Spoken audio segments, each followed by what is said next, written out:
दरम्यान मुख्यमंत्री माझी बहीण योजनेवरनं आता आरोप प्रत्यारोप सुरू झाले। विधानसभा तोंडावर आल्यानं राज्य सरकारला लाडकी बहीण भाऊ सगळं आठवायला लागलंय आणि सध्या जुमल्यांचा पाऊस पडतोय अशी टीका सुप्रिया सुळेंनी केली।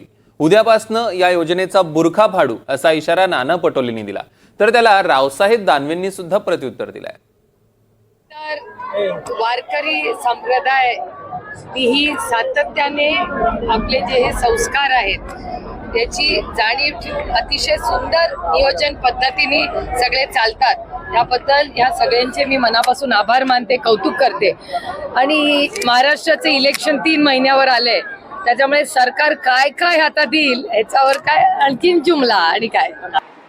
काँग्रेस पक्षाने आजही आमचं सांगणं आहे की लाडली बहिणा या योजनेचा GR आपण राज्य सरकारचा पाहिलेला आहे। त्याचं पोस्टमॉर्टम आता आम्ही उद्यापासून करू, पण तो GR आपण पाहिला तर राज्यातल्या किती महिलांना फायदा होईल ही शंका आता प्रत्येकाच्या मनात आली।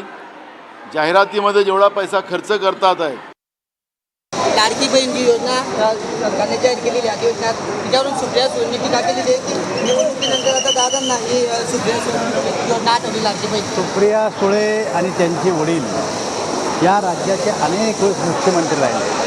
खरं म्हणजे त्यांनी ज्या अगोदर त्यांना सूचना करायला पाहिजे होती, पण त्या महिला असून महिलेच्या संदर्भात अशा प्रकारचं बोलणं मला असं वाटतं त्यांच्या योग्यतेला शोभत नाही।